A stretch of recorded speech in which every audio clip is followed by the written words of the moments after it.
Hallelujah. ಇಲ್ಲಿ ಆತ್ಮಿಕ ರೀತಿಯಲ್ಲಿ ನಾವು ನೋಡುವಾಗ ಬೆಳಕು ಎಂಬುದು ಪವಿತ್ರಾತ್ಮನ ಅಭಿಷೇಕ. ಇವತ್ತು ತುಂಬಿಸಲ್ಪಟ್ಟಿರುವಂತಹ ನೀವು, ಪವಿತ್ರಾತ್ಮರನ್ನು ಹೊಂದಿಕೊಂಡಿರುವಂತಹ ನೀವು, ನಿಮ್ಮಲ್ಲೊಳಗಿರುವಂತಹ ಆತ್ಮವು ನಿಮ್ಮನ್ನು ಬಿಟ್ಟು ಹೋಗದ ಹಾಗೆ ನೀವು ಎಚ್ಚರಿಕೆ ಉಳ್ಳವರಾಗಿರಬೇಕು. ದೇವರೊಳಗೆ ಬರುವಾಗ ಬೆಳಕಾಗಿ ಬದಲಾಗ್ತಾನೆ ಹೊರತು ದೇವರಲ್ಲಿ ಬಾರದಿದ್ದರೆ ಅವನ ಕತ್ತಲೆಯ ಜೀವಿತದಲ್ಲಿ ಇರ್ತಾನೆ.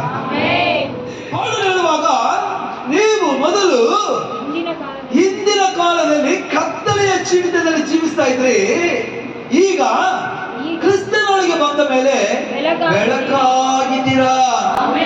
ಆಮೆನ್. ಆ ಬೆಳಕ್ಕೆ ಯೇಸು ಸ್ವಾಮಿ ಹೇಳುವುದು, ನಿಮ್ಮಿಂದ ದೂರ ಹೋಗದ ಹಾಗೆ ನೀವು ಎಚ್ಚರಿಕೊಳ್ಳರಾಗಿ. ನಾನು ಅಭಿಷೇಕ ಹೊಂದಿದ್ದೇನೆ, ದೇವರ ಅಭಿಷೇಕ ನನ್ನ ತಲೆ ಮೇಲೆ ಇದೆ. ದೇವರ ಅಭಿಷೇಕ ನನ್ನ ತಲೆಯಿಂದ ಪಾದದವರೆಗೂ ದೇವರನ್ನು ಮುಟ್ಟಿದ್ದಾನೆ. ನನ್ನ ಹೃದಯ ಬದಲಾಗಿದೆ, ನನ್ನ ಯೋಚನೆ ಬದಲಾಗಿದೆ, ನನ್ನ ಹೃದಯ ದೇವರಿಗೆ ಸ್ವಂತವಾಗಿದೆ. ನನ್ನಲ್ಲಿ ವಾಸ ಮಾಡುವಂತವರು ಬೇರೆ ಯಾರು ಅಲ್ಲ, ನನ್ನಲ್ಲಿ ವಾಸ ಮಾಡುವಂತವರು ಪವಿತ್ರಾತ್ಮನು, ನನ್ನೊಟ್ಟಿಗಿರುವಂತಹ ಯೇಸು ಸ್ವಾಮಿ, ನನ್ನ ನಡೆಸುವಂತಹ ತಂದೆಯಾದ ದೇವರು.